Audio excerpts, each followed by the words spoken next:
Dans la paracha de Béchalar, les Hébreux sortent enfin libres. Ils vivent des miracles incroyables, mais ils trébuchent aussi pas mal. Tu veux un café ?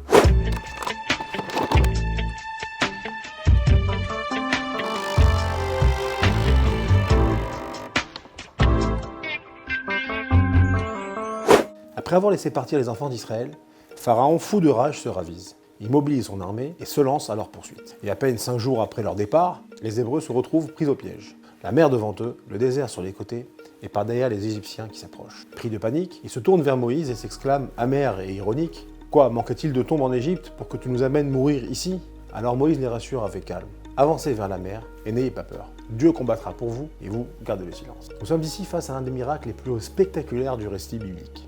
Dieu ordonne à Moïse d'élever son bâton, un vent d'est puissant souffle toute la nuit et la mer s'ouvre en deux. Les eaux forment des murs de chaque côté, et les enfants d'Israël avancent sur le sol sec, au cœur d'un passage miraculeux. Malgré cette scène incroyable, les Égyptiens, aveuglés par leur orgueil, refusent toujours d'y voir la main de Dieu. Ils s'élancent dans la mer sans réfléchir, et les eaux se referment sur Pharaon et sur son armée, scellant ainsi la libération du peuple d'Israël. Face à ce miracle extraordinaire, un chant, un cri de gratitude jaillit des cœurs de Moïse et des enfants d'Israël, le fameux Hazachir Moshe que nous récitons chaque jour dans nos prières. Dans la vie quotidienne, il est souvent difficile de voir la main de Dieu. Tout peut sembler chaotique, décousu.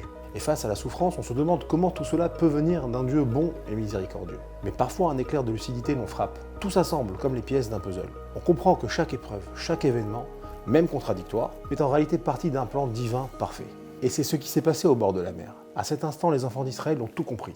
Et de cette révélation est né un chant, un cri de reconnaissance face à la grandeur et l'harmonie du plan de Dieu. Un peu plus tard dans le désert, après plusieurs jours sans eau, le peuple souffre de soif. Arrivé à Mara, il découvre que l'eau y est imbuvable, amère. Désemparés, ils se plaignent à Moïse. Alors Dieu intervient et adoucit miraculeusement les eaux, permettant au peuple de se désaltérer. Un mois après leur sortie d'Égypte, les provisions s'épuisent et le peuple se plaint cette fois de la faim. Dieu envoie des cailles, une espèce de volaille bien grasse, pour les calmer. Au cours de leur traversée du désert, les Israélites reçoivent chaque jour la manne, une nourriture miraculeuse aux multiples vertus. Le 6e jour, ils en récoltent une double portion afin de respecter le Shabbat, moment où aucune manne ne tombe. Certains tentent malgré tout de récolter le 7e jour, sans succès. Aaron met de son côté une mesure de manne dans une jarre, pour les générations futures. Plus tard, face au manque d'eau, Moïse, sur ordre divin, frappe un rocher et l'eau en jaillit. Les Hébreux n'emprunteront pas la route directe vers Canaan, mais traversent le désert, recevant la manne et l'eau miraculeuse avant leur entrée en terre promise. À Réphidim, les Amalécites attaquent les enfants d'Israël sans aucune justification.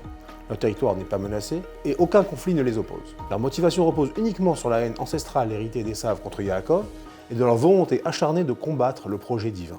Grâce aux prières de Moïse et au courage de l'armée menée par Yahushua, Amalek est vaincu. Notre paracha se termine par la promesse de Dieu d'effacer un jour le souvenir et l'idéologie d'Amalek, symbole éternel du mal absolu.